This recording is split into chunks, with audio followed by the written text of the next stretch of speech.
Hello नमस्कार दोस्तों, मैं शिवम कनवाल आप सभी का फिर से स्वागत करता हूं अपने यूट्यूब चैनल पर। आज आप लोगों को मैं जो बताने जा रहा हूं वो है HTML के टैग्स के बारे में। तो जितने भी टैग होते हैं उनके बारे में आपको बताऊंगा। प्रीवियस क्लास में आपने सीखा था कि नोटपैड और या विजुअल स्टूडियो में कोड में कोडिंग करना अच्छा है या फिर जो है नोटपैड में अच्छा है, और साथ ही साथ आपने ये भी जाना था कि HTML और HTML5 में क्या फ़र्क होता है। जिन्होंने वो क्लास नहीं देखी वो ऊपर आई बटन पे क्लिक कर दें और उस क्लास को देख सकते हैं। और साथ ही साथ मैंने वीडियो के डिस्क्रिप्शन में और वीडियो के एंड में जो कि पूरा ये वेबसाइट डिज़ाइनिंग का कोर्स है उसका प्लेलिस्ट का लिंक मैंने दिया हुआ है, तो वहाँ पे जाके क्लिक करके आप उसे पूरा सीख सकते हैं। तो चलिए शुरू करते हैं।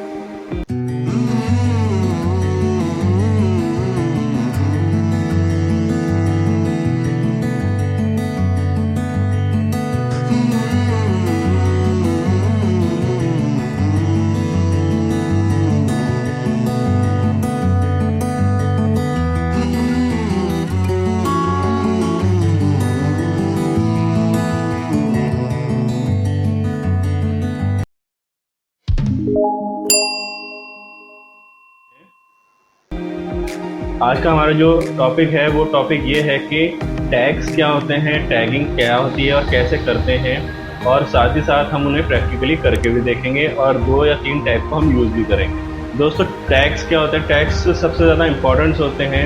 जैसे कि मैंने आपको पिछले प्रोग्राम में बताया था कि जितनी भी ये चीज़ें होती हैं जो कोड में इस तरह से लिखी होती हैं, जैसे HTML लिखा है, हेड लिखा है, ये एनुअल बैकअप में लिखी होती हैं, तो ये क्या होता है कि जितनी भी इस तरह की ब्रैकेट्स में लिखी होती हैं ये सब टैग्स कहलाती हैं। ठीक है, जैसे ये बॉडी लिखना या HTML लिखना या हेड लिखना, तो ये सब क्या होता है, ये टैग्स होते हैं। इसी तरह के काफ़ी टैग, जितने भी टैग्स होते हैं, इन्हीं की मदद से आप उनमें अपनी वेबसाइट में इमेज लगा सकते हो, सॉन्ग लगा सकते हो, वीडियो लगा सकते हो, उनके साइज़ को कम बड़ा कर सकते हो, कम कर सकते हो, बढ़ा सकते हो, और साथ ही साथ आप उनको डिज़ाइन अच्छे से बना सकते हो, उसमें काफ़ी अच्छा डिज़ाइन दे सकते हो।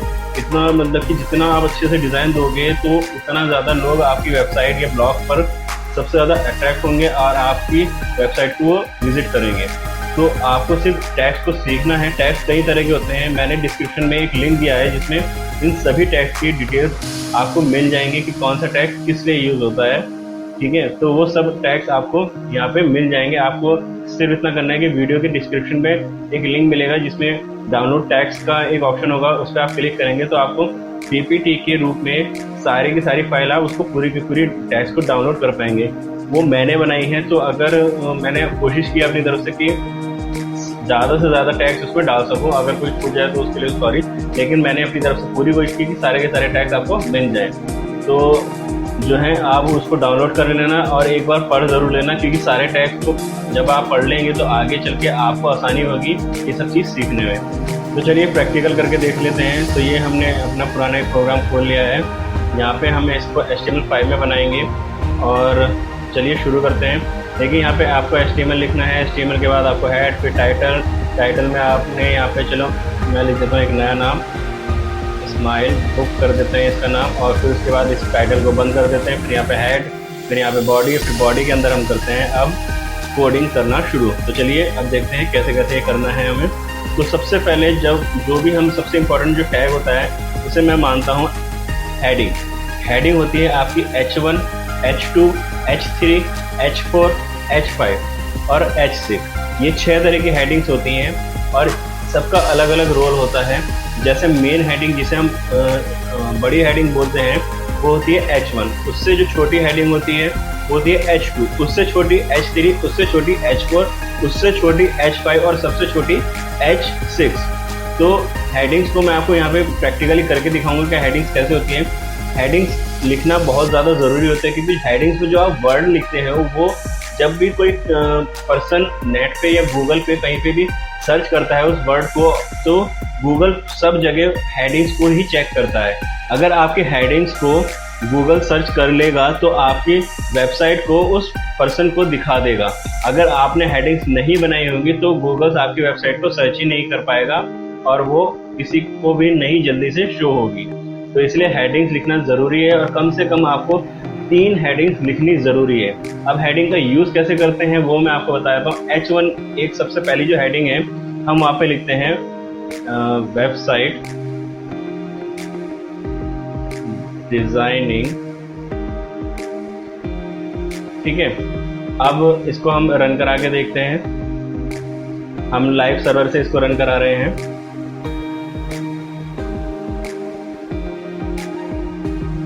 ये देखिए यहाँ पे हमारा स्माइल बुक लिखा हुआ आ गया है, यहाँ पे हमारा वेबसाइट डिजाइनिंग लिखा हुआ आ गया है। अब हम इसे जरा छोटा कर देते हैं ताकि हर चीज आपको क्लियरली दिख जाए। हाँ, ये ठीक है। तो अब ये तो हो गया H1 हेडिंग। अब H2 हेडिंग क्या होती है? H2, मान लीजिए H2 में मैं लिख देता हूँ HTML। ठीक है, या चलिए HTML5 लिख दिया। अब मैंने इसे कंट्रोल S से सेव किया। देखिए सेव करते ही यहाँ पे शो हो गया, H2 वाला हेडिंग यहाँ पे शो हो गया। मैंने सॉरी गलत लिख दिया, थोड़ा H2 होना है, मैंने 22 कर दिया गलती से, बाय मिस्टेक, सॉरी। हाँ, ये हो गया हेडिंग ठीक। H2 ध्यान रखिए, H2 HTML5 वाला हेडिंग है। अब हम H3 टाइप करेंगे, H3। यहाँ पे हम लिख देते हैं सिर्फ HTML। ठीक है, HTML हमने लिख दिया है H3 में और इसको कंट्रोल S से सेव करा। जैसे हम सेव करेंगे यहाँ पे अपडेट हो जाएगा। फिर उसके बाद हम H4 का यूज़ करते हैं।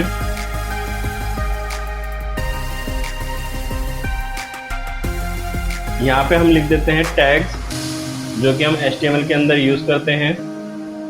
फिर हमने कंट्रोल S से सेव किया और यहाँ पे टैग्स आ गया। तो इस तरह से देख रहे हैं आप कि यहाँ पे छोटा होता जा रहा है। एक्चुअली क्या होता है, हेडिंग्स का एक सब हेडिंग होती है। ये हेडिंग है, इसकी एक सब हेडिंग हो गई, और इस सब हेडिंग की भी एक सब हेडिंग हो गई, और इसकी भी अगर कोई सब हेडिंग होती है तो वो ये होगी। जैसे वेबसाइट डिजाइनिंग कोर्स होता है, उसकी सब हेडिंग हो गई HTML5। HTML5 के अंदर आता है HTML भी आता है और टैग्स भी आते हैं। ठीक है, तो इस तरह से आप लिख सकते हैं। मान लीजिए H5 भी देखना चाहें तो वो और छोटा हो जाएगा। जैसे मान लीजिए हम लिख देते हैं BR, लिख देते हैं हम सिर्फ, जो कि हमने आपको बताया था ब्रेक का होता है। ये देखिए और छोटा हो गया। और अगर आप H6 को भी मैं आपको दिखा देता हूँ, विजुअल स्टूडियो लिख देते हैं।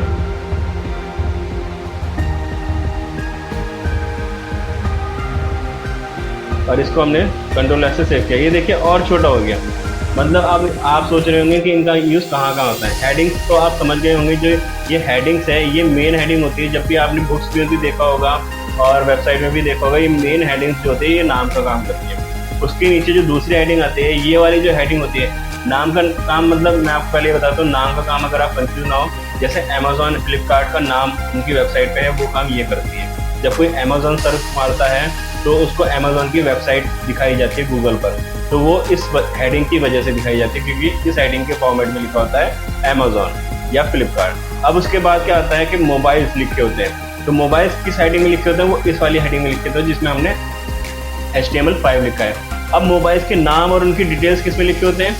HTML वाले टैग में। अब समझे ना किस तरीके से होते हैं ये, इस तरीके से ये काम करते हैं। अब मोबाइल्स में क्या क्या फीचर्स हैं वो कैसे लिखे होते हैं? वो लिखे होते हैं इसमें टैग्स में। अब उसके फीचर्स के साथ साथ वो किस कंपनी का है और कहाँ से वो लॉन्च हुआ है, कौन सी कंपनी का है, वो इसमें लिखे होते हैं, जैसे BR वाले टैग में।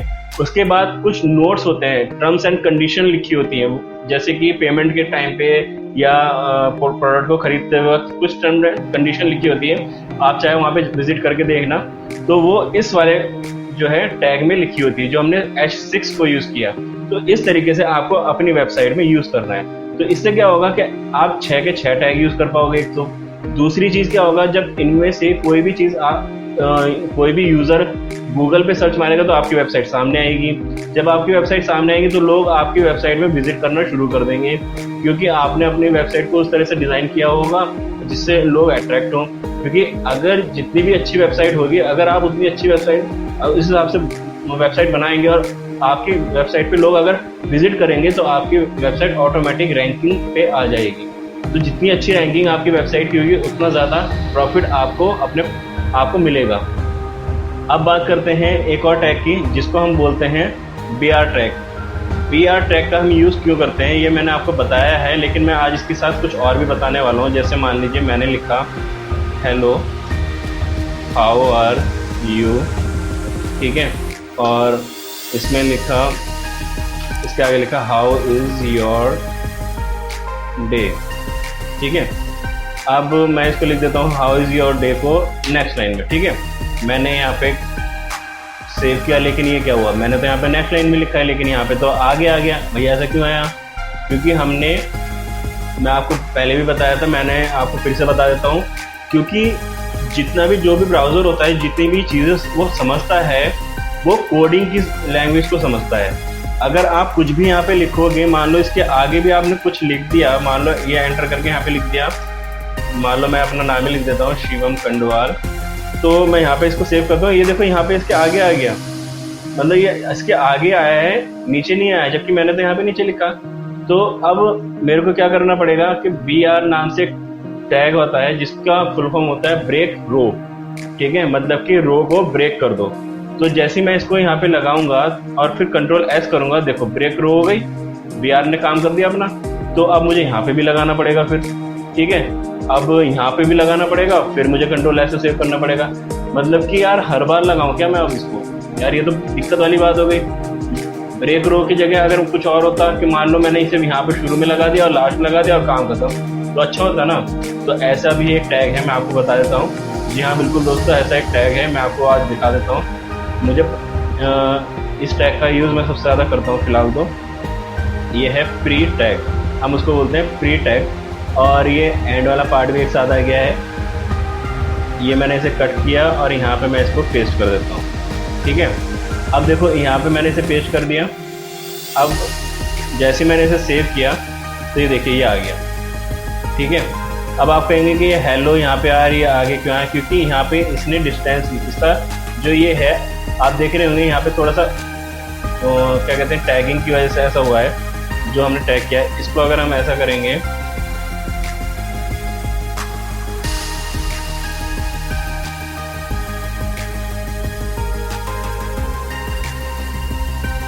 ये देखिए इस तरीके से अगर हम करेंगे तो आपको ये पूरा मिल जाएगा अलग। ये आप शुरू में और एंड में कर सकते हैं। अब मैं जो भी लिखूंगा हेलो, और जिस क्रम में भी लिखूंगा उस क्रम में वो शो होगा। जैसे मैंने हेलो कैसे हो, प्लीज़ लाइक माय वीडियो, और फिर मैं लिख देता हूँ सब्सक्राइब माय चैनल। ठीक है, अब मैं इसे कंट्रोल S करता हूँ। देखो सब अलग अलग लाइन में आया है ना, हमने ब्रेक का यूज़ नहीं किया। लेकिन अब आपके माइंड में एक क्वेश्चन शायद आया हो, अगर आप इसको डीपली सीख रहे हैं, कि हमने यहाँ पे चलो प्री का यूज़ किया तो ये अलग लाइन में आया, लेकिन यहाँ ना हमने ब्रेक का यूज़ किया ना यहाँ पे हमने प्री का यूज़ किया, तो फिर ये क्यों अलग अलग लाइन में आई हेडिंग, ये एक लाइन में क्यों नहीं आई? तो मैं आपको बता देता हूँ दोस्तों, ऐसा इसलिए है कि हेडिंग एक लाइन में एक ही हेडिंग आती है, ये राइटिंग का रूल है। तो जब भी आप हेडिंग बनाओगे किसी चीज़ को तो वो एक लाइन में एक ही हेडिंग आएगी, अलग लाइन में ही आएगी। एक लाइन में दो हेडिंग कभी भी नहीं आती। ठीक है, तो इस चीज़ के लिए कंफ्यूज मत होना। अगर आपने हेडिंग के कोड लगाए हैं तो वो जो है हेडिंग बनता है, हेडिंग एक लाइन में एक ही आएगा, और हेडिंग को कभी भी ब्रेक के लिए यूज़ मत करना।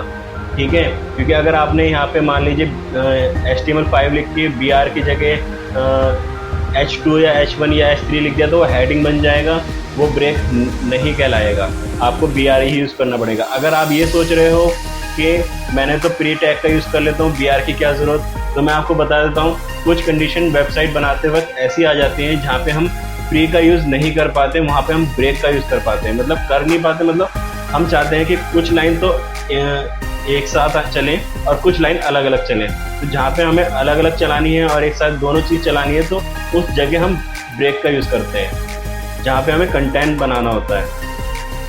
इसके अलावा मैं आपको एक टैग और बता देता हूँ, जैसे मान लीजिए मेरे को पैराग्राफ का एक टैग चाहिए, तो मैं लिखूँगा P और ये अपने आप बंद हो गया, ये मुझे सबसे अच्छा लगता है, और यहाँ पे मैंने ये कर दिया पेस्ट। अब ये देखिए पूरा एक लाइन में चले गया ये। ठीक है, चलिए अब देखते हैं कि सेव करके क्या दिखाता है।